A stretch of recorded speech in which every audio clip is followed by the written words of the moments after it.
Donald Trump বলেছিল ইরানের নতুন নেতা নির্বাচন করবে সে, কিন্তু ইরান শুধু নিজেদের নেতা নিজেরাই নির্বাচন করলো না, বোমার ভয় উপেক্ষা করে লাখে লাখে রাস্তায় বেরিয়ে এসেছে সবাই। গোটা পৃথিবী অবাক ইরানি জনতার সাহস দেখে। রাজধানী তেহরান থেকে কারাজ বিভিন্ন শহরে দেখা যাচ্ছে সমর্থনের মিছিল। এত ক্ষয়ক্ষতির শিকার হয়েও নতুন নেতার প্রতি এমন সমর্থন ভেস্তে দিয়েছে ইসরায়েল আমেরিকার নীল নকশা। ইরানিরা যে সাহস এবং শক্তি নিয়ে মোকাবেলা করছে শত্রুকে, তা অতুলনীয় বলছেন বিশ্লেষকরা। যুদ্ধের ধোঁয়া এখনো ঘন হয়ে রয়েছে তেহরানের আকাশে, চারপাশে মার্কিন ও ইসরায়েলি হামলার ক্ষতচিহ্ন। কিন্তু এর মধ্যেই রাজধানীর এনগেলাব স্কোয়ার ভরে উঠেছে মানুষের ঢলে, হাতে ইরানের পতাকা, ব্যানার আর ছবি, যেখানে একসাথে দেখা যাচ্ছে শহীদ নেতা আয়াতুল্লাহ খামেনি ও তার উত্তরসূরি মোস্তফা খামেনি।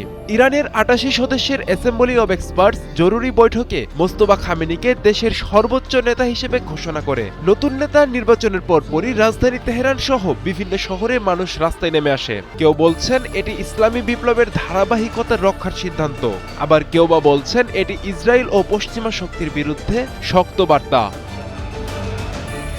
কারাজ শহরেও দেখা যায় একই চিত্র। প্রবল বৃষ্টির মধ্যেও মানুষ মিছিল করে নতুন নেতার প্রতি আনুগত্য ঘোষণা করে। আমেরিকা ও ইসরায়েল বিরোধী স্লোগানে মুখর হয়ে ওঠে রাস্তাঘাট। বিশ্লেষকদের মতে যুদ্ধের মধ্যেই এমন জনসমর্থন ইরানের জন্য অত্যন্ত গুরুত্বপূর্ণ।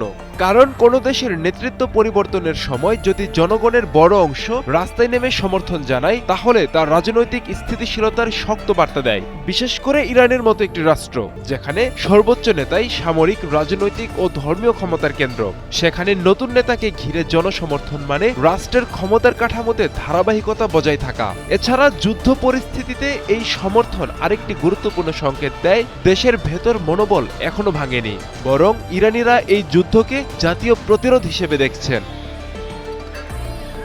আন্তর্জাতিক চাপের মধ্যেও তেহরান দ্রুত নতুন নেতা নির্বাচনের মাধ্যমে স্পষ্ট বার্তা দিয়েছে, রাষ্ট্রের ক্ষমতার কেন্দ্র ভেঙে পড়েনি, বরং নেতৃত্বের ধারাবাহিকতা বজায় রেখে যুদ্ধকালীন রাজনৈতিক স্থিতিশীলতা ধরে রাখতে চাচ্ছে ইরান। বিশ্লেষকরা বলছেন, যদি এই জনসমর্থন দীর্ঘমেয়াদে টিকে থাকে, তাহলে মোস্তফা খামেনির নেতৃত্ব আরও শক্ত ভিত্তি পেতে পারে।